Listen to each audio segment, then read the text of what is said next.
কাবার ভিতরে আল্লাহর কালাম তিলাওয়াত করে মক্কার বেঈমান কাফেররা বীর সময় দেয়। আল্লাহ নবী যখন খানায় কাবার ভিতরে তিলাওয়াত করেন ইয়াসিন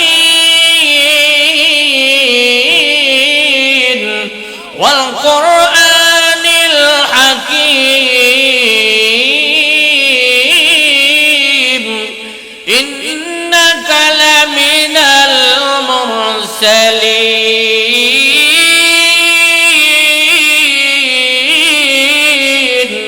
এইভাবে যখন বিশ্বনবী কোরআন তেলাওয়াত শুরু করে দেয়, কোরআন তেলাওয়াত শোনার জন্য মক্কার বেঈমানেরা খানায় কাবার চতুর্দিকে জমায়ে দেয়। একে অপরকে বলে আমাদের নজর ইবনে হারিস কি বাদশার কিচ্ছা কাহিনী শোনায়। কিছু শোনার পর ভালো লাগে না, কিন্তু তাকিয়ে দেখো খানায় কাবার ভিতরে মুহাম্মদ কি যেন তিলাওয়াত করে রে, বলে যা যেন ছিদ্র হয়ে যায়। না, বাদশার কাছে যাব না, আমরা প্রতিদিন মুহাম্মাদের কাছে চলে আসবো। মুহাম্মদ যে কোরআন তেলাওয়াত করে, এই কোরআন তেলাওয়াত শোনার পরে মন তৃপ্তি আসে, মানুষ পাগল পারা হয়ে যায়। এবার প্রতিদিন মুহাম্মাদের কোরআন তেলাওয়াত শোনার জন্য চলে আসে। এইদিকে নজর ইবনে হারিস পারস্য দেশের মধ্যে সফর করার পরে সুন্দর সুললিত কণ্ঠের একজন গায়িকা বাজে নিয়ে আসলো, এনে মক্কার মধ্যে ঘোষণা করে দিল মক্কার লোকেরা রে, মুহাম্মাদের কাছে যেতে হবে না, সুন্দর সুললিত কণ্ঠের গায়িকা বাজে আমি তোমাদের জন্য নিয়ে আসলাম।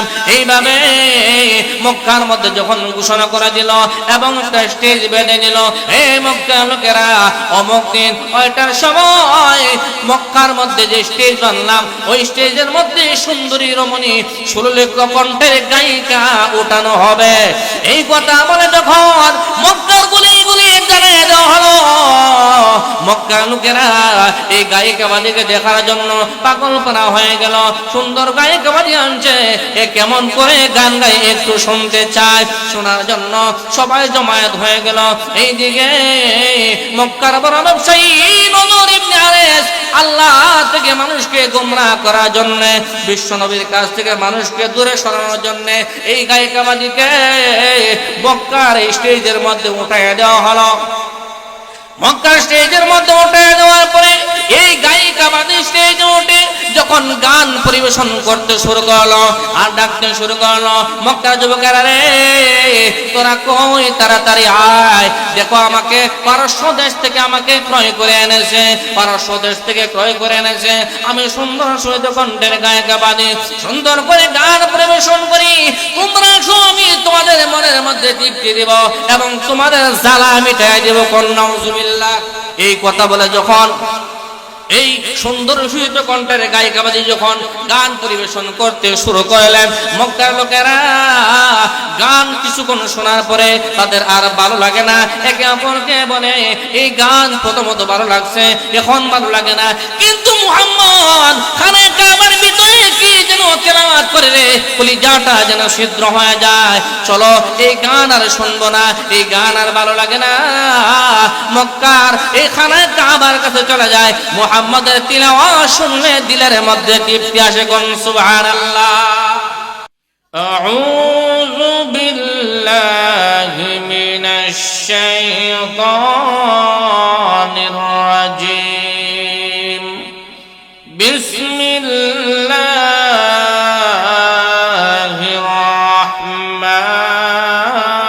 রাহমানির রাহিম। ওয়া মিনান নাসি মান ইয়াশতারি লাহওয়াল হাদীস লিয়ুদিল্লা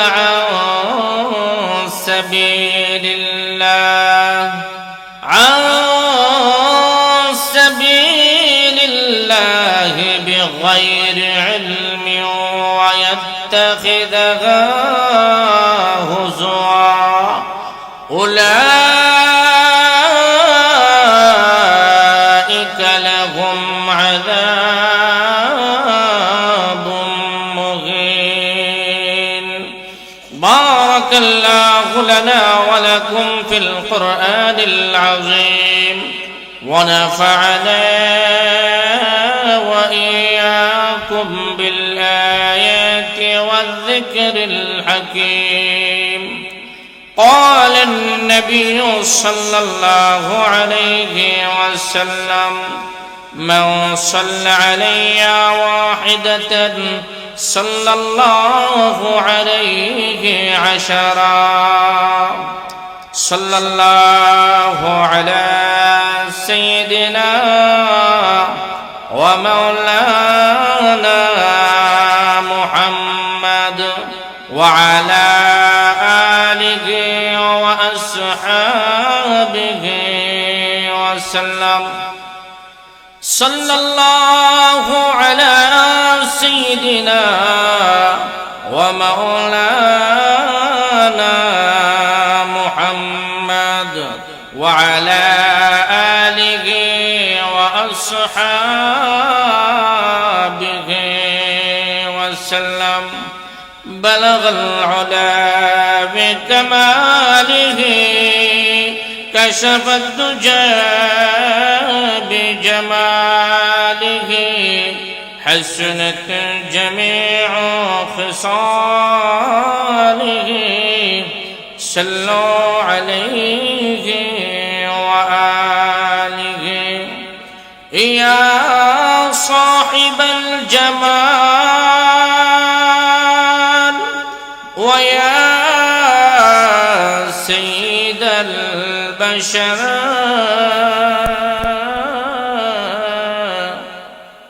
من وجهك المنير لقد نور القمر. بلغ العلا بكماله كشف الدجى بجماله حسنت جميع خصاله. صلوا عليه وآله. সুরেশনগর উত্তরপাড়া জামে মসজিদ কর্তৃক আয়োজিত আজকের এই মোবারক মাহফিলের চলমান অধিবেশনের মঞ্চ অনুষ্ঠিত আছেন দনপুর বাজার হাফিজিয়া মাদ্রাসার সুনামধন্য মুহতামিম সাহেব হযরত কারি হাফিজ কারি লুৎফুর রহমান সাহেব।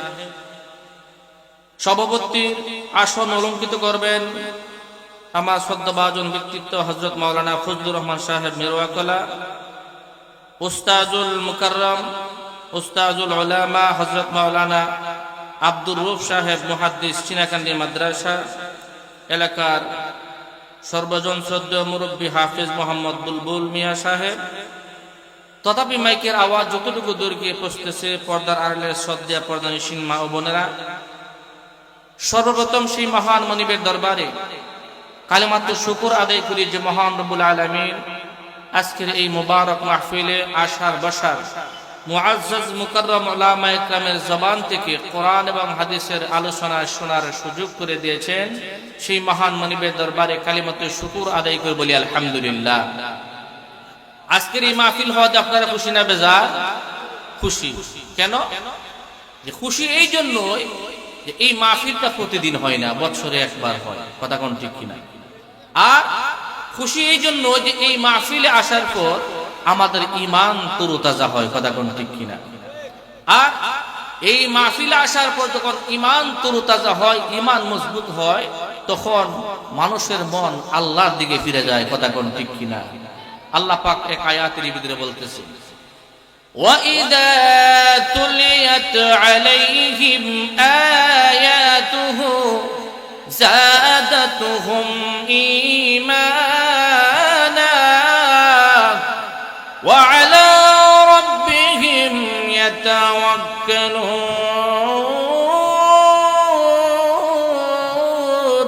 আল্লাহু আকবার।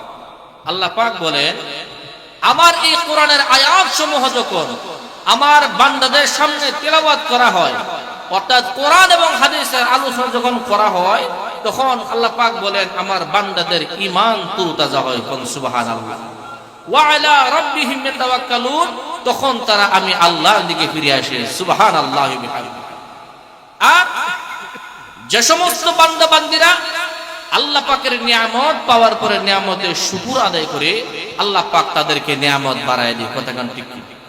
আজকের মতো নিয়ামত হলো আজকে এই সবচেয়ে বড় নিয়ামত হলো আজকে এই সুরেশনগর উত্তরপাড়া জামে মসজিদের প্রাঙ্গণে কোরআন হাদিসের মাহফিল। মুআজ্জাজ মুকাররম উলামা ইকরাম কোরআন হাদিস থেকে কথা বলবেন, আমরা এটা শোনা, কথা কোন ঠিক কিনা? যদি না শুনি তাহলে কিন্তু এটা শুকর আদায় হবে না। আল্লাহ পাক বলেন, আমার বান্দা বান্দীরা যখন আমার নিয়ামত পাওয়ার পরে শুকরিয়া আদায় করে, আমি আল্লাহ পাক তাদেরকে নিয়ামত বাড়ায় দিই। সুবহানাল্লাহ। আর যদি না শুকরি করে তাহলে আমি আল্লাহ পাক তাদের থেকে আমার নিয়ামত গুলা ছিনায় নেই, উঠায় নেই। শুধু তাই নয়, কঠিন আযাবের ব্যবস্থা আমি রেখেছি, কথা কোন ঠিক কিনা? এই জন্য আজকের এই মাহফিলকে আমরা গুরুত্ব দিতাম, মুআজ্জাজ মুকাররম উলামা ইকরামের জবানের কোরআন এবং হাদিসের আলোচনা আমরা শুনতাম, কথা কোন ঠিক কিনা? সম্মানিত হাজিরিন, আমি আপনাদের সামনে যে আয়াত তিলাওয়াত করছি ওই আয়াতকে সামনে রেখে সংক্ষিপ্ত আলোচনা করার চেষ্টা করব। আমি আপনাদের সামনে আয়াত তিলাওয়াত করেছি, ওয়া মিনান নাসি মান ইয়াশতারি লাহওয়াল হাদিস লিইউদিল্লা আন সাবিলিল্লাহি বিগাইরি ইলমিন ওয়া ইয়াত্তাখিদাহা হুজুয়া উলাইকা লাহুম আযাবুন মুহিন।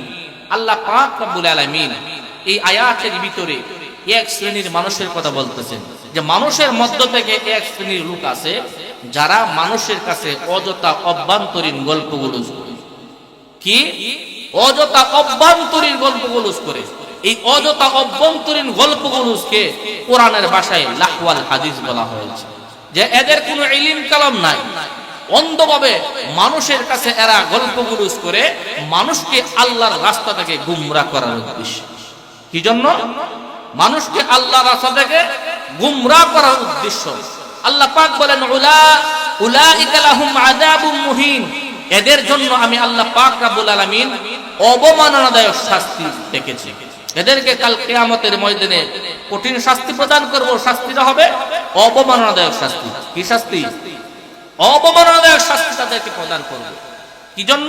যে এরা অন্ধভাবে কোনো ইলম কালাম নাই, আল্লাহর রাস্তা থেকে মানুষকে সরানোর জন্য এরা অযথা গল্পগুলো বলে।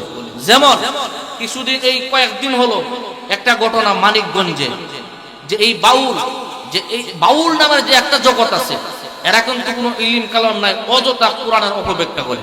কি করে? কোরআনের অপব্যাখ্যা করে এবং মাঝে মধ্যে এমন কথা বলে যে নবীকে নিয়ে কটাক্ষ করে, আল্লাহকে নিয়ে কটাক্ষ করে, কথা কোন ঠিক কিনা? তেমনি ভাবে মানিকগঞ্জের এক বাউল, তার নাম হলো আবুল সরকার, মহারাজ আবুল সরকার। সে তার বাউলের পালাগানের মধ্যে গান গাইতে গিয়ে এক পর্যায়ে সে কি বলছে, অযথা অভ্যন্তরীণ গল্পগুলো করতে গিয়া এক পর্যায়ে সে আমাদের আল্লাহকে নিয়ে কটাক্ষ করছে। কোন নাউজুবিল্লাহ। কাকে নিয়ে কটাক্ষ করছে? আল্লাহকে নিয়ে কটাক্ষ করছে। দেখেন, আল্লাহ পাক বলতেছেন, এদেরকে আমি কাল কিয়ামতের ময়দানে অবমাননাদায়ক শাস্তি প্রদান করব। কেন? এরা অন্ধভাবে ইলম ছাড়া মানুষকে আল্লাহর রাস্তা থেকে গুমরাহ করার জন্য, সরানোর জন্য অযথা গল্পগুলো করে, ওই যে গান বাজনা করে, এমনকি আল্লাহর নবীকে তারা ব্যঙ্গ করে ফেলে, আল্লাহর সাথে তারা কি করে, শিরিক করে ফেলে, এমনকি আল্লাহকে সে কটাক্ষ করে এমন কথা বলছে যেটা ভাষায় বলা যাবে না। তাহলে বলেন, আল্লাহ পাক যে আয়াত নাজিল করলেন এমনিতেই না, এই সমস্ত লোক, এক শ্রেণীর লোক আছে যার কারণে আল্লাহ পাক এদেরকে সতর্ক করার জন্য আল্লাহ পাক কালামে আর হাকিমের এই আয়াত আল্লাহ পাক নাজিল করেন।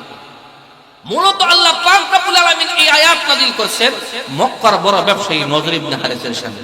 এই যে আউল বাউল ফাউল, এই যে গান পরিবেশন করে মানুষদেরকে আল্লাহর রাস্তা থেকে সরায়, মিথ্যা কথা বলে, অযথা গল্পগুলো করে, কোরআনের অপব্যাখ্যা করে, হাদিসের ভুল ব্যাখ্যা করে মানুষকে আল্লাহর রাস্তা থেকে দূরে সরায় দেয়, এই তরিকায় সিলসিলা আসলো কোথায় থেকে?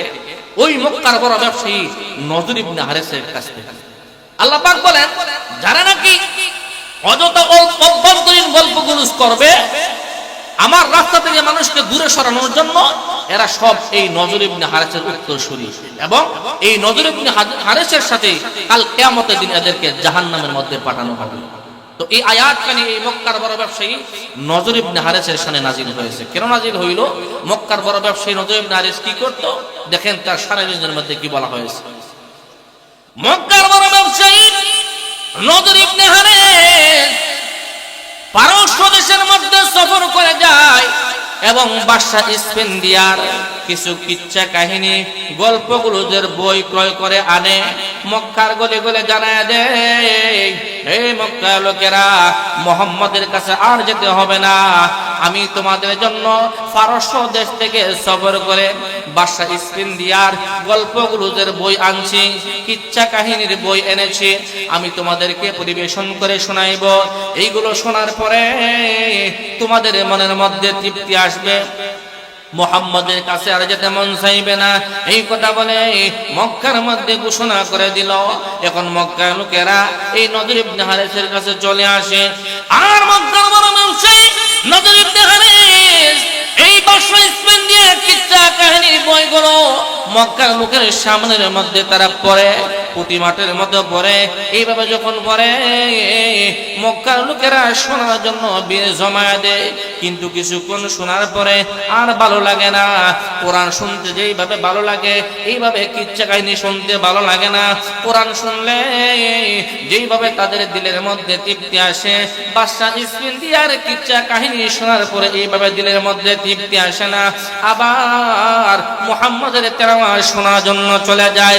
আল্লাহ নবী বিশ্বনবী রাহমাতুল লিল আলামিন খানায় কাবার ভিতরে বসে বসে আল্লাহর কালাম যখন তিলাওয়াত করে, এই মধুর কণ্ঠে তিলাওয়াত শোনার জন্য মক্কার বেঈমান কাফেররা ভিড় জমায়ে দেয়। এইদিকে মক্কার বড় ব্যবসায়ী নজর ইবনে হারিস তাকায় দেখে মক্কার সমস্ত লোক মুহাম্মাদের কুরআন তেলাওয়াত শোনার জন্য চলে যায়, তার কাছে আসে না, বাদশা ইস্ফিন্দিয়ার কিচ্ছা কাহিনী শুনে না, গল্পগুলো শুনে না। এই মুহূর্তে কি করা যায়? যেইভাবে মুহাম্মাদের কাছে লোক সব যাওয়া আরম্ভ করলো, এইভাবে আর বেশি দিন যাবে না, মক্কার কোণে কোণে কালেমার প্রচার শুরু হয়ে যাবে। সমস্ত মক্কার লোকেরা কালেমা পড়ে মুসলমান হয়ে যাবে। না, এটা কখনো মানা যাবে না, এটা কখনো বরদাস্ত করা যাবে না। এখন কি করা যায়? এই মক্কার বড় ব্যবসায়ী নজর ইবনে হারিস ঘোষণা করে দিল, হে মক্কার লোকেরা, মুহাম্মাদের কাছে তোমাদের যেতে হবে না। বাদশা ইস্ফিন্দিয়ার কিচ্ছা কাহিনীর বই আমি তোমাদেরকে পড়ে শোনাইলাম, পুঁথি পড়ে শোনাইলাম, অনেক গল্পগুলো শোনাইলাম, এরপরও তোমাদেরকে কাছে আসে না। মুহাম্মাদের কাছে চলে যাও। এবার আমি পারস্য দেশের মধ্যে সফর করব। সফর করার পর আর গল্পগুলোর বই আমি আনবো না, কোনো বাদশার কিচ্ছা কাহিনীর বই আনবো না, আমি সুন্দর সুললিত কণ্ঠের একজন গায়িকা আমি নিয়ে আসবো। নাউজুবিল্লাহ। এইদিকে আল্লাহর হাবিব বিশ্ব নবী রাহমাতুল লিল আলামিন খানায় কাবার ভিতরে আল্লাহর কালাম তিলাওয়াত করে মক্কার বেঈমান কাফেররা ভিড় জমায়ে দেয়। আল্লাহর নবী যখন খানায় কাবার ভিতরে তিলাওয়াত করেন ইয়াসিন ওয়াল কুরআনিল হাকীম ইন্নাকা লামিনাল মুরসালিন।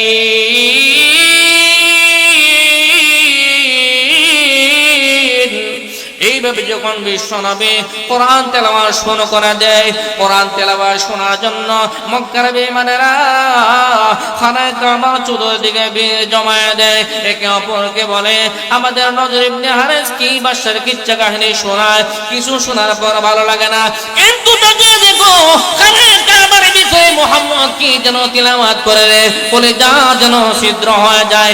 না, বাদশার কাছে আর যাব না, আমরা প্রতিদিন মুহাম্মাদের কাছে চলে আসব। মুহাম্মদ যে কোরআন তেলাওয়াত করে, এই কোরআন তেলাওয়াত শোনার পরে মন তৃপ্তি আসে, মানুষ পাগল পারা হয়ে যায়। এবার প্রতিদিন মুহাম্মাদের কোরআন তেলাওয়াত শোনার জন্য চলে আসে। এইদিকে নজর ইবনে হারিস পারস্য দেশের মধ্যে সফর করলো। সফর করার পরে সুন্দর সুললিত কণ্ঠের একজন গায়িকা বাদী নিয়ে আসলো, এনে মক্কার মধ্যে ঘোষণা করে দিল, মক্কার লোকেরা রে, মুহাম্মাদের কাছে যেতে হবে না, সুন্দর সুললিত কণ্ঠের গায়িকা বাদী আমি তোমাদের জন্য নিয়ে আসলাম। এইভাবে মক্কার মধ্যে যখন ঘোষণা করে দিল এবং একটা স্টেজ বেঁধে নিল, এই মক্কার লোকেরা অমুক দিন ওইটার সময় মক্কার মধ্যে যে স্টেজ বানলাম, ওই স্টেজের মধ্যে সুন্দরী রমণী সুললিত কণ্ঠের গায়িকা ওঠানো হবে। এই কথা বলে যখন মক্কার গুলি গুলি জানিয়ে দেওয়া হলো মক্কার লোকেরা এই গায়িকাবাদীকে দেখার জন্য পাগলপারা হয়ে গেল। সুন্দর গায়িকাবাদী আনছে, এ কেমন করে গান গায় একটু শুনতে চায়। শোনার জন্য সবাই জমায়েত হয়ে গেল। এইদিকে মক্কার বড় ব্যবসায়ী নজর ইবনে হারিস আল্লাহ থেকে মানুষকে গোমরাহ করার জন্য, বিশ্ব নবীর কাছ থেকে মানুষকে দূরে সরানোর জন্য এই গায়িকাবাদীকে মক্কার স্টেজের মধ্যে উঠাইয়া দেওয়া হলো। মক্কার স্টেজের মধ্যে উঠে দেওয়ার পরে এই গায়িকাবাদী স্টেজে উঠে যখন গান পরিবেশন করতে শুরু করলো আর ডাকতে শুরু করলো, মক্কার যুবকেরা রে তোরা কই তাড়াতাড়ি আয়, দেখো আমাকে পারস্য দেশ থেকে আমাকে ক্রয় করে এনেছে, পারস্য দেশ থেকে ক্রয় করে এনেছে। আমি সুন্দর সুন্দর কণ্ঠের গায়িকাবাদী সুন্দর করে গান পরিবেশন করি, তোমরা আমি তোমাদের মনের মধ্যে তৃপ্তি দেব এবং তোমাদের জ্বালা মিটাই দেব। কন্যা এই কথা বলে যখন এই সুন্দর সুহিত কণ্ঠের গায়িকাবাদী যখন গান পরিবেশন করতে শুরু করলেন, মক্কার লোকেরা গান কিছুক্ষণ শোনার পরে তাদের আর ভালো লাগে না। একে অপরকে বলে এই গান প্রথমত ভালো লাগছে, এখন ভালো লাগে না, কিন্তু মুহাম্মদ খানে কাবার ভিতরে কি যেন তেলাওয়াত করে রে, কলিজাটা যেন ছিদ্র হয়ে যায়। চলো এই গান আর শুনবো না, এই গান আর ভালো লাগে না। মক্কার এই খানে কাবার কাছে চলে যায়, মুহাম্মাদের তিলাওয়াত শুনলে দিলের মধ্যে তৃপ্তি আসে। কোন সুবহানাল্লাহ। এই কথা বলে মক্কার যুবকেরা চলে যায়। এই দিকে এই সুন্দর সুহিত কণ্ঠের গায়িকাবাদী মক্কার যুবকদেরকে ডাকে, বলে আসো গান শোনো এবং তোমাদের জ্বালা মিটাও, আমার তৃপ্তি তোমাদের মনের মধ্যে তৃপ্তি আনো এবং আমার জ্বালা মিটাইয়া দাও। এর পরিপ্রেক্ষিতে আল্লাহ রাব্বুল আলামিন কোরআনের আয়াত নাযিল করেন, ومن الناس من يشتري لهو الحديث ليضل عن سبيل الله بغير علم ويتخذها هزوا أولئك لهم عذاب مهين। এই মক্কার মধ্যে এই স্টেজের মধ্যে উঠে যখন এই নর্তকী নারী এইভাবে গান পরিবেশন করতেছে, আল্লাহ রাব্বুল আলামিন আয়াত নাযিল করে জানায়া দিলেন, হে দুনিয়াবাসীরা, হে বিশ্ববাসীরা, তোমরা জানিয়া রাখো মানুষের মধ্য থেকে এক শ্রেণীর লোক আছে যারা মানুষের কাছে অযথা অভ্যন্তরীণ গল্পগুলো করে, যারা মানুষকে আল্লাহ রাস্তা থেকে সরানোর জন্য, আল্লাহ রাস্তা থেকে গুমরাহ করার উদ্দেশ্যে গল্পগুলো করে, গান পরিবেশন করে, মিথ্যা নাটক করে। আমি আল্লাহ পাক তাদের ব্যাপারে এই আয়াত নাযিল করলাম এবং আমি জানাইয়া দিলাম, যারা নাকি অযথা অভ্যন্তরীণ গল্পগুলো করবে, গান পরিবেশন করবে, মানুষের ঈমানকে ধ্বংস করবে, আল্লাহ রাস্তা থেকে মানুষকে গাফেল করবে, আমি আল্লাহ রাব্বুল আলামিন এই শ্রেণীর লোককে জাহান্নামের মধ্যে পাঠাবো। জাহান্নামের মধ্যে পাঠাবো শুধু এখানে শেষ নয়, আমি তাদেরকে কঠিন শাস্তি প্রদান করব, আর শাস্তিটা হবে অবমাননাদায়ক শাস্তি। কথা কোন ঠিক কিনা? এই জন্য এই পর্যন্ত যারা এই দুনিয়ার মধ্যে গান পরিবেশন করে তাদেরকে বলা হয় নজর ইবনে হারিসের উত্তরসূরি।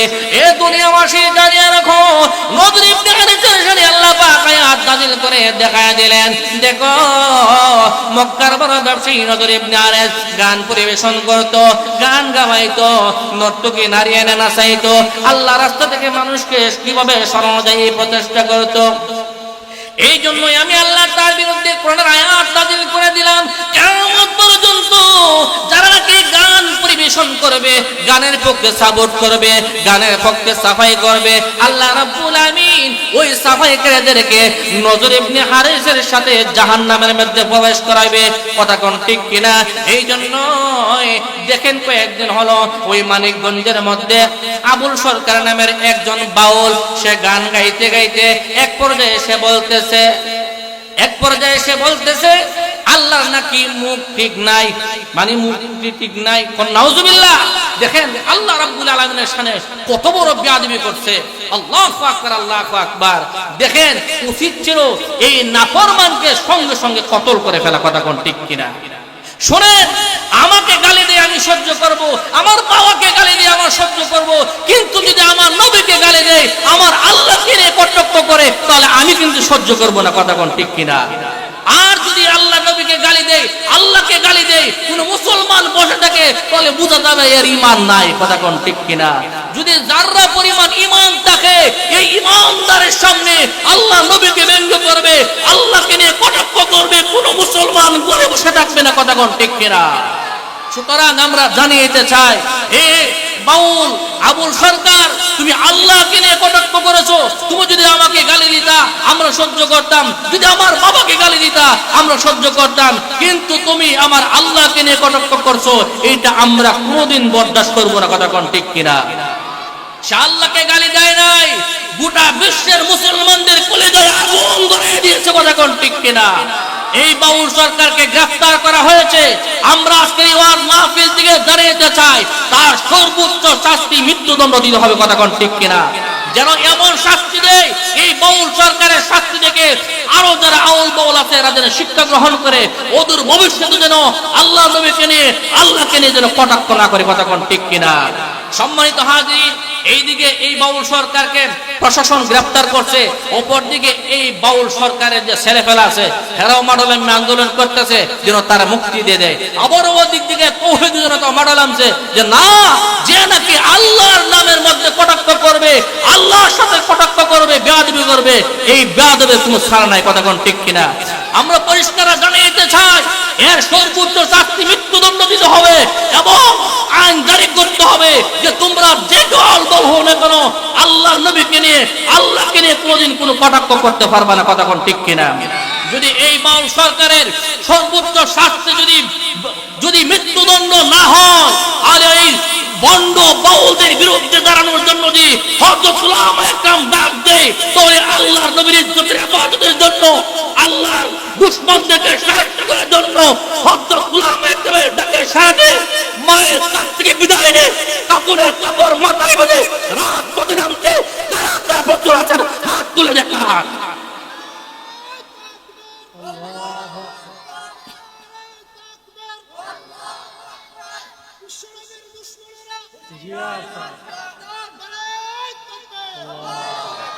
সম্মানিত হাজিরিন, আমরা সবকিছু বরদাস্ত করতে পারবো, কিন্তু আমার নবীকে নিয়ে কটাক্ষ করবে, আমার আল্লাহকে নিয়ে কটাক্ষ করবে, আমরা এটা কখনো বরদাস্ত করতে পারবো না, কথা কোন ঠিক কিনা? এই জন্যই সম্মানিত হাজিরিন, যারা নাকি এই গান পরিবেশন করবে, এই গানের পক্ষে সবাই করবে, এই আউল বাউল যারা আল্লাহর নবীর দুশমন, আল্লাহর দুশমন, এদের বিরুদ্ধে যারা সবাই করবে, এদেরকেও আল্লাহ রাব্বুল আলামিন এই নজর ইবনে হারিসের সাথে জাহান্নামের মধ্যে দিবেন, কথা কোন ঠিক কিনা? সম্মানিত হাজিরিন, এবার আসুন দেখুন, সে যদি এই কণ্ঠটা, এই সুরটা, এই সময়টা যদি এই গানের মধ্যে ব্যয় না করে যদি আল্লাহ এবং তার রাসূলের রাস্তায় ব্যয় করত, যদি হাফেজে কোরআন হইতো, যদি একজন আলেম হইতো, তাহলে কত ভালো হইতো, কথা কোন ঠিক কিনা? খলিফাতুল মুসলিমিন ওমর ইবনুল খাত্তাব রাদিয়াল্লাহু তাআলা আনহুর শাসনামলে একজন প্রসিদ্ধ গায়ক সে গান পরিবেশন করে। আমাদের বাজারের মধ্যে ক্যাম্পাস আসে না, এরকম ক্যাম্পাসের মতন সে গান পরিবেশন করে, প্রতি বাজারে বাজারে গান শোনায়, মানুষে কিছু হালকা তারা টাকা পয়সা দেয়, এই টাকা পয়সা দিয়ে সে সংসার চালায়। কিন্তু যখন সে বৃদ্ধ হয়ে গেল, সে জোয়ান থাকতে যেভাবে গানের মধ্যে টান দিত, এইভাবে আর গানের মধ্যে টান দিতে পারে না। এখন মানুষ আর তার টাকা পয়সা দেয় না, এখন সে বেকায়দার মধ্যে পড়ে গেছে। এখন বাড়িতে যখন যায়, সন্তানেরা মজা কইয়া কান্দে, কাপড় দেও, সোনু ফটা দেও, স্ত্রী বলতেছে চাউল ডাল আনো, এখন সে আনতে পারে না, এমন বেকায়দার মধ্যে পড়ছে সে। এখন কি করবে? এখন বাজারে গান গা, ছোট বাচ্চারাও বলে তুমি বুড়া হয়ে গেছো, তোমার বেল নাই, আগের মতো তুমি গান গাইতে পারো না, তোমার গান মজা লাগে না, তোমার টেকাও দেওয়া যেত, কথা কোন ঠিক? এই প্রসিদ্ধ গায়ক এক পর্যায়ে সে মানুষের কাছে গান গায়, গান কেউ শুনে না, কারণ জোয়ান থেকে যেভাবে গান গাইতো এইভাবে সে গাইতে পারে। পথে পথে রাস্তায় রাস্তায় ওইদিকে বাড়িতে তার জায়গা নাই, যে যখন চাউল ডাল নিয়ে আইতে পারে তার বিরু তার বাড়ির জায়গা নেই, কথা কোন ঠিক কিনা? এখন সে রাস্তায় রাস্তায় ঘুরায় আর কান্দে আর বলে, প্রভু আমি গান পরিবেশন করে আমার যৌবন কালটা শেষ করে দিলাম, এখন আমি বৃদ্ধ হয়ে গেলাম। আগে সুন্দর কণ্ঠে আমি গান গাইতে পেরেছি, সবাই আমাকে মারহাবা দিয়েছে, টাকা দিয়েছে, পুরস্কার দিয়েছে, কিন্তু এখন আমি বুড়া হয়ে গেলাম, আগের মতো গান গাইতে পারি না। এখন আমাকে কেউ ভালো পায় না, টাকাও দেয় না, আমাকে কেউ পুরস্কারও দেয় না। এখন বাড়ির স্ত্রীও আমাকে ভালো পায় না, সন্তানেরাও আমাকে ভালো পায় না। প্রভু গো, আমি যদি গান না গায়া যদি আমার এই কণ্ঠটা তোমার রাস্তায় ব্যয় করতাম, আমি যদি কারসা বইতাম, আকাশা বইতাম, আলেম হইতাম, তাহলে আজকে আমাকে এত কষ্ট করতে হইতো না, মানুষ আমাকে দূরে সরাইয়া দিত না। তাকায় দেখুন, যারা নাকি কোরআনের হাফেজ হয়েছে, কারি হয়েছে, আলেম হয়েছে, এদের দুনিয়া তো সম্মান, পরকালও সম্মান, কথা কোন ঠিক কিনা? এমনকি যারা নাকি কোরআনের আলেম হয়েছে, হাফেজ হয়েছে, যুবক থাকতে তাদের যেভাবে আল্লাহ রাব্বুল আমিন মান সম্মান বৃদ্ধি করে দিয়েছেন, আস্তে আস্তে যখন বুড়াবি চলে আসে, যখন বুড়া হয়ে যায়, আল্লাহ পাক তাকে আরো মান সম্মান বাড়ায় দেয়, কথা কোন ঠিক কিনা? যদি জওয়ান থাকতে একজন আল্লাহওয়ালা হয়, তার কাছে যদি মানুষ 100 যায়, হুজুর আমাকে একটু তেল ভরা দেন, পানি ভরা দেন, কিন্তু বুড়া হয়ে যাওয়ার পর দেখা যায় হাজার হাজার মানুষ তার কাছে চলে যায়। কেন? যে বুড়া হয়ে গেছে, মুরব্বি হয়ে গেছে, আরো কামিল হইছে, কথা কোন ঠিক কিনা? তাহলে দাম আল্লাহ পাক আরো বাড়ায় দিছে। কিন্তু দেখেন, এই মুরব্বি প্রসিদ্ধ গায়ক, সে গান পরিবেশন করে তার যৌবন কালটা কাটিয়ে দিল। কাটায় দেওয়ার পরে সে যখন বুড়া হয়ে গেছে, সুন্দর কণ্ঠে গান গাইতে পারে না, এখন তার গান আর কেউ শুনে না, আফসোস করতেছে, আফসোস করতেছে। যদি আমি আমার এই যৌবন কালটা যদি কোরআনের মধ্যে ব্যয় করতাম, যদি কোরআনের হাফেজ হইতাম, কোরআনের আলেম হইতাম, তাহলে আমার যৌবন কালো যেইভাবে আমার গান শুনছে, এইভাবে কোরআন তেলাওয়াতের সাথে বেশি শুনতো, যেইভাবে যৌবন কালে কোরআন তেলাওয়াত শুনতো, বুড়া হয়ে গেল এর সাথে আরো বেশি আমার জন্য পাগল পারা হয়ে যেত, কথা কোন ঠিক কিনা? প্রভু, আমার জিন্দগি বরবাদ করে ফেললাম, এখন আমার আর সময় নাই যে মাদ্রাসায় ভর্তি হইব, মক্তব যাইব। প্রভু গো, আমি অন্যায় করেছি, অপরাধ করেছি, আমার জিন্দগিটা আমি নষ্ট করে দিয়েছি। প্রভু গো, তুমি যদি মাফ না করো, তাহলে বলো আমি কার কাছে গিয়ে দাঁড়াবো?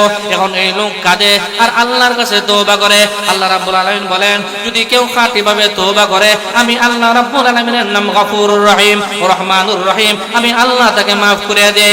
এই বৃদ্ধ প্রসিদ্ধ গায়ক যখন এইভাবে কান্নাকাটি করে, রাস্তায় রাস্তায় ঘুরায় আল্লাহর কাছে দোয়া করে, আল্লাহর কাছে তওবা করে, প্রভু গো, আমাকে মাফ করে দাও, আমাকে মাফ করে দাও, এইভাবে যখন কান্নাকাটি করে আর রাস্তায় রাস্তায় ঘুরায়, কেউ খাবারও দেয় না, কেউ ভালো পায় না, এক পর্যায়ে শরীরটা দুর্বল হয়ে গেছে, অনাহারে থেকে শরীরটা দুর্বল হয়ে যাওয়ার পরে হুচট খাইয়া রাস্তার পাশে গর্তের ভিতরে পড়ে গেছে।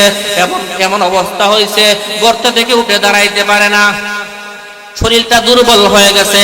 ওই গর্তের ভিতরে পরে থেকে কান্নে, প্রভু গো, আমার যৌবন কাল শেষ করে দিলাম, কিন্তু তোমাকে আমি চিনলাম না, এখন বুড়া হয়ে গেছি, দুর্বল হয়ে গেছি, গর্তের ভিতরে পড়ে গেছি, উঠে দাঁড়াইতেও পারি না, এখন তোমাকে ডাকতেছি, জানি না আমার ডাক শোনো কিনা। এমনিতে এইভাবে যখন কান্নাকাটি করতেছে, ওগো প্রভু, সবাই স্ত্রী সন্তান নিয়ে ঘুমায়, সবাই স্ত্রীর সাথে ঘুমায়, সন্তানদের নিয়ে খাওয়া দাওয়া করে উঠা বসা করে, কিন্তু আমার এমন এক সময় হয়েছে, আমার স্ত্রী আমাকে ভালো পায় না, আমার সন্তান আমাকে ভালো পায় না। প্রভু গো, তুমিও যদি আমাকে ফেলে দাও, বলো আমি কার কাছে যাব? এইভাবে যখন কান্নাকাটি করতেছে, আল্লাহ রাব্বুল আলামিন ওই বুড়াকে মাফ করে দিলেন, কোন সুবহানাল্লাহ। এই প্রসিদ্ধ গায়ক মুরব্বিকে আল্লাহ রাব্বুল আলামিন মাফ করে ওই শাসন আমলে ছিল হযরত ওমর ইবনুল খাত্তাব। হযরত ওমর ইবনে জানায়া দিলেন, ওমর রে, পিঠের মধ্যে বহন করে আটার বস্তা তুমি মানুষের ঘরে ঘরে পৌঁছে দাও, এত ইনসাফ তুমি কায়েম করেছো। আর তোমার খেলাফত কালে, তোমার শাসন আমলে একজন প্রসিদ্ধ গায়ক ছিল, এই বৃদ্ধ উপবাসে খাবার অনাহারে গর্তের ভিতরে পড়ে কান্নাকাটি করতেছে, তার তুমি খোঁজ নিয়েছো, কাল কিয়ামতের ময়দানে কি জবাব দিবা? আল্লাহ রাব্বুল আলামিন যখন জানায় দিলেন, ওমর রাদিয়াল্লাহু তাআলা মুখ পাঠিয়ে দিলেন, যাও এই লোক কোথায় আছে তাকে খুঁজে বের করো। যদি এই লোক আমার রাজ্যের মধ্যে অনাহারে মারা যায়, কাল কিয়ামতের ময়দানে আমার আল্লাহর কাছে আমাকে জবাবদিহি করতে হবে। যাও তাকে নিয়ে আসো আমার রাষ্ট্রীয় কোষাগার থেকে, আমি তার খাবারের ব্যবস্থা করব। এমনিতে লোক গিয়া দেখে গর্তের ভিতরে পড়ে কান্নাকাটি করতেছে, তওবা করতেছে, প্রভু গো তুমি যদি মাফ না করো তাহলে কে আমাকে মাফ করবে? তুমি আমাকে মাফ করে দাও। তুমি যদি মাফ না করো আকাশের নিচে জমিনের উপরে আর আমার যাওয়ার মতো আর কোনো জায়গা নাই। তুমি তো রহমানুর রহিম, তুমি তো দয়ালু মেহেরবান। এই কথা বলার পরে আল্লাহ রাব্বুল আলামিনের রহমতের মধ্যে জোশ চলে আসছে, আল্লাহ পাক তাকে মাফ করে দিলেন। ওমরের লোকেরা এই বৃদ্ধা লোকে গর্তের ভিতর থেকে উঠায়া ওমরের কাছে নিয়ে গেলেন। যাওয়ার পরে এই বৃদ্ধা লোককে ওমর রাদিয়াল্লাহু তাআলা আনহু তার রাষ্ট্রীয় কোষাগার থেকে খাবার দাবারের ব্যবস্থা করে দিয়েছে। কোন সুবহানাল্লাহ। তাহলে দেখুন, সময় হারাই আসে আল্লাহকে চিনছে, কথা কোন ঠিক কিনা? কিন্তু যদি সময় থাকতে আল্লাহকে চিনত তাহলে তার গর্তের ভিতরে পড়ে কান্নাকাটি করতে হইতো না। এইরকম প্রসিদ্ধ গান গর্তের ভিতরে পড়ে কান্নার পরেও যদি আল্লাহ রাব্বুল আলামিন তাকে মাফ করে দেয়, তাহলে আপনি আমি এখনো জওয়ান আছি, নামাজ পড়তে পারি, মসজিদে যাইতে পারে, কথা কোন ঠিক কিনা? উলামায়ে কেরামের জবান থেকে কোরআন হাদিসের আলোচনা শুনতে পারে। আপনি আমি যদি আমার আল্লাহর কাছে মাফ চাই, অবশ্যই আমার আল্লাহ মাফ করে দিবেন, কথা কোন ঠিক কিনা? এই জন্য আসুন এখনই আল্লাহর কাছে তওবা করি, আল্লাহর কাছে তওবা করে গান বাদ্য থেকে ফিরে আসি, নাফরমানি থেকে ফিরে আসি, সুদ খাওয়া থেকে ফিরে আসি, ঘুষ খাওয়া থেকে ফিরে আসি, এই সমস্ত নাফরমানি থেকে আল্লাহর রাস্তায় ফিরে আসি, খাঁটি তওবা করি, অবশ্যই আল্লাহ রাব্বুল আলামিন মাফ করে দিবেন, কথা কোন ঠিক কিনা? আর যদি ফিরে না আসি তাহলে ওই আয়াতের ব্যাখ্যায়, যে আয়াতের আলোচনা আমি করলাম, ওই আয়াতের ব্যাখ্যায় আল্লাহ রাব্বুল আলামিন যা বলেছেন, ওই নজর ইবনে হারিসের সাথে আমাদেরকে কাল কিয়ামতের ময়দানে জাহান্নামের মধ্যে পাঠাইবে, কথা কোন ঠিক কিনা? জাহান্নামে পাঠাইবে কিয়ামতের ময়দানে। কিন্তু জানিয়ে রাখুন, আপনি যখন এই মুহূর্তে মৃত্যুবরণ করবেন, এই মুহূর্তে মৃত্যুবরণ করার পরে আপনাকে যখন কবরের মধ্যে রাখা হবে, আতাহু মালাকান, দুইজন ফেরেশতা কবরের মধ্যে আসবে, যাদেরকে বলা হয় মুনকার নাকির। আসার পরে আপনাকে জিজ্ঞাসা করা হবে, মার রাব্বুকা, তোমার রবকে, মা দীনুকা, তোমার দিন কি, মান নবিয়ুকা, তোমার নবী কে ছিল? ভাইরা আমার, দুনিয়াতে যদি আপনি ভালো আমল করে যান তাহলে কবরের জগতে এই প্রশ্নগুলোর জবাব আপনি তাড়াতাড়ি দিয়ে দিবেন, কোন সুবহানাল্লাহ। আর যদি দুনিয়াতে আপনার আমল ভালো না থাকে তাহলে মৃত্যুর পরে এর জবাবগুলো আপনি দিতে পারবেন না। এই কবরটা হয়ে যাবে আপনার জন্য জাহান্নামের গর্ত, সাপ বিচ্ছুর গর্ত। এই জন্য আমল ভালো করতে হবে। আমল সে জিন্দেগি বনতি হে, জান্নাত ভি হে, জাহান্নাম ভি হে। আমলের দ্বারা জীবনটাকে সাজাইতে হবে। ওই আমলেই ফয়সালা করবে আপনি জান্নাতি নাকি জাহান্নামী, কথা কোন ঠিক কিনা? এই জন্য আমল ভালো করতে হবে। আমল যদি ভালো না থাকে খবরের জগতে আপনাকে কেউ চিনবে না। যদি আমল ভালো থাকে খবরের জগতে আপনাকে ছাড় দিবে, কথা কোন ঠিক কিনা?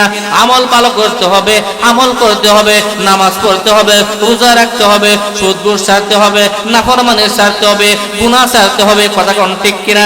এই অবস্থা যদি আল্লাহ রাব্বুল আলামিনের কাছে তওবা করে মাফ নিয়ে যদি কবরে যেতে পারেন, কবরটা আপনার জন্য জান্নাতের বাগান হয়ে যাবে, অন্যথায় জাহান্নামের টুকরো হয়ে যাবে। আল্লাহর হাবিব বলতেছেন, আল কবরু রাওযাতুম মির রিয়াজিল জান্নাহ আও হুফরাতুম মিন হুফারিন নার। কবরটা কারো জন্য জান্নাতের বাগান, আবার কারো জন্য জাহান্নামের গর্ত, কথা কোন ঠিক কিনা? এই দুনিয়ায় মানুষ আছে একে অপরের হক মেরে খেয়ে ফেলে, আসে না নাই? একে অপরের হক মেরে খেয়ে ফেলে, একে অপরের উপর জালিম করে, ইয়েতিমের সম্পদও খেয়ে ফেলে। এরা যদি মারা যায় তাহলে তাদের অবস্থা কি হবে একটু দেখুন। এদের অবস্থা ভয়াবহ পরিণতি হয়ে যাবে। এরা যদি দুনিয়াতে থাকতে যদি মাফ না চায়, যদি ক্ষমা না চায়, যদি মাফ নিয়ে না যেতে পারে তাহলে এদের অবস্থা খারাপ হয়ে যাবে। এই জন্য আমাদের মুআমালাত মুআশারাত ভালো করতে হবে, প্রতিবেশীর সাথে আচরণ ভালো করতে হবে। আত্মীয় স্বজনের সাথে আচরণ ভালো করতে হবে, লেনদেন ভালো করতে হবে। অন্যের মাল লুণ্ঠন করে খাওয়া যাবে না, এতিমের মাল খাওয়া যাবে না, সম্পদ খারাপ মারে খাওয়া যাবে না। কথা কোন ঠিক কিনা? সম্মানিত হাজিরিন, এই জন্য আমাদেরকে সচেতন থাকতে হবে। আমরা যদি এখন ভালো না হই তাহলে কখন জানি আমাদের মৃত্যুর ঘন্টা বেজে যায়, বলা যায় না। কার কখন মৃত্যু হয়ে যায় কেউ বলতে পারবে না। কার মালাকুল মউত আজরাইল কখন কার কাছে চলে আসে কেউ বলতে পারবে না। এই জন্য সময়ের তাগিদে আল্লাহর কাছে তওবা করতে হবে। কথা কোন ঠিক কিনা? সময় থাকতেই আল্লাহর কাছে কি করতে হবে? তওবা করতে হবে। যদি সময় থাকতে তওবা না করে, আল্লাহর কাছে মাফ না চান, যদি মালাকুল মউত এমন অবস্থায় চলে আসে যে আপনার ঈমান নাই, আপনি বেঈমান হয়ে মারা গেছেন, তাহলে আপনার দুনিয়াও বরবাদ, আখিরাতও বরবাদ। কথা কোন ঠিক কিনা? এই জন্যই তওবা করতে হবে, খাঁটি তওবা করতে হবে, উলামায়ে কেরামের দ্বারস্থ হতে হবে, মসজিদের ইমাম সাহেবের সঙ্গী হতে হবে, এদের সাথে ভালো সম্পর্ক রাখতে হবে, নেক সম্পর্ক রাখতে হবে, কোরআন হাদিস সম্পর্কে জানতে হবে, নামাজ সম্পর্কে শিখতে হবে, জানতে হবে, নামাজের মাসলা মাসাইল সম্পর্কে জানতে হবে। কথা কোন ঠিক কিনা? আপনি মুরব্বী হয়ে গেছেন, ইমাম সাহেবের কাছে আছেন, নামাজের মাসআলা সম্পর্কে জিজ্ঞাসা করেন, অন্তত নামাজ পড়ার মধ্যে সূরা কেরাত আপনি শিক্ষা করেন। কথা কোন ঠিক কিনা? জানেন একজন হাফেজুল কোরআন যে নাকি কোরআন শরীফ জানে, শিক্ষা করে, সে যদি মারা যায়, আল্লাহু আকবার, আল্লাহু আকবার, তার জন্য কবরটা জান্নাতের টুকরা হয়ে যাবে। কোন সুবহানাল্লাহ। এবং তার মা বাবাকে আল্লাহ রাব্বুল আলামিন আল্লাহু আকবার নূরের মুকুট পরাইয়া উঠাইবে। সুবহানাল্লাহ। কিন্তু আপনাদের আমাদের এলাকার লোকেরা এই নূরের মুকুট চায় না। এই সন্তান জান্নাতে যাবে, জান্নাতের বালাখানার মালিক হবে, মা বাবা এই জান্নাতে প্রবেশ করবে, জান্নাতি পোশাক পরিধান করবে, মাথার মধ্যে জান্নাতের মুকুট পরবে, এটা চায় না। এরা চায় আমার সন্তান স্কুলে লেখাপড়া করুক, সরকারি চাকরি করবে, আমার মোটা মোটা বেতন অঙ্কের টাকা দিবে, আমি বাড়ি গাড়ি করবো, পাও তুললে খাইবো। কথা কোন ঠিক কিনা? কিন্তু জানে না এইটাই হবে তার জাহান্নামে যাওয়ার মূল কারণ। কিন্তু দেখেন মানুষ বুঝে না, সামান্য দুনিয়ার পার্থিব জগতের লোকে নিজের সন্তানটাকে ব্রাক স্কুলে ভর্তি করে দেয়। দেখি দেয় না? দেয়। দেখেন আপনাদের এই সুরেশনগরের ভিতরে অনেকটি ব্রাক স্কুল আছে। এই ব্রাক স্কুলের মধ্যে এগুলো ইসলাম শিক্ষা দেওয়া হয়, নামাজের কথা শিক্ষা দেওয়া হয়, কোরআন হাদিস শিক্ষা দেওয়া হয়, ধর্মীয় জ্ঞান শিক্ষা দেওয়া হয়। তাহলে আপনার সন্তানটাকে সর্বপ্রথম যদি আপনি আপনার এই সন্তানকে যদি ধর্মীয় জ্ঞানে শিক্ষা না দেন, তাহলে আপনি কি শিক্ষা দিলেন? যদিও ছোট বাচ্চা মক্তবে আসে, নামাজে আসে, কিন্তু সে যখন বালেগ হয়ে যাব তখন নামাজ তার ফরজ দিব, এখন সে আর নামাজে আসে না। এগুলো আমরা পরীক্ষিত। আমরা যখন মসজিদের মধ্যে নামাজ পড়াই, দিকে ছোট ছোট বাচ্চা মনে 15 জন 20 জন এক কাতার হয়ে যায়। আস্তে আস্তে যখন বড় হয়, মোবাইলের নিশা আসে, গানের নিশা আসে, সাইকেল চালানোর নিশা আসে, এইভাবে যখন টিভি দেখার নিশা আসে, দোকানে বসে চা খাওয়ার নিশা আসে, তাস খেলার নিশা আসে, কত বসে আড্ডা দেওয়ার নিশা আসে, পরে এদেরকে মাইরে মসজিদে হওয়া যায় না। কথা কোন ঠিক কি? মিথ্যা কথা বললাম? এদেরকে আর মসজিদে হওয়া যায় না। দুষ্টাকারী বাচ্চাদের না আমাদের আমরা আল্লাহর হাবিব বলেন, তোমার সন্তান যখন কথা বলতে শিখে তখনই তার মুখের মধ্যে কালিমা তালকিন করে, তাকে কালিমা শিক্ষা দাও, তাকে কালিমা শিক্ষা দাও। আর আমরা তাহলে কালিমা শিক্ষা না দিয়ে ওই আগডুম বাগডুম গুড়ার ডুম, ওই যে তারা মাঠে ফারে দিন, তার মাথার মধ্যে খাড়া দুই দিশি, এইগুলা শেখা দিই। এগুলা সবকিছু মিথ্যা পড়া। কথা কোন ঠিক কিনা? সে জন্মের পরেই যখন তার কথা বলতে শেখার পরেই যখন সে সত্য কিছু পাইল না, তার জিন্দেগিটা শুরু হইল মিথ্যা দিয়া। ঠিক কিনা? তার জিন্দেগিটা যখন শুরু হলো মিথ্যা দিয়া, তার মরার সময় কি সত্য হলে যেতে পারবো? যাইতে পারতো না। এই জন্যই তার জিন্দেগির মধ্যে সত্য লাগাইতে হবে, সত্য শিক্ষা দিতে হবে। সম্মানিত হাজিরিন, আমাদের এই মঞ্চের মধ্যে অনুষ্ঠান হয়েছেন উস্তাদুল্লামা, উস্তাদুল মুকাররম, আমার সদ্যবাদন উস্তাদ, চিনাকান্দি মাদ্রাসার সুনামধন্য মুহাদ্দিস হযরত মাওলানা আব্দুর রফুল সাহেব দামাত বারকাতুহু হুজুর চলে আসছেন। উনি আপনাদের সামনে কথা বলবেন এবং আজকের এই মঞ্চের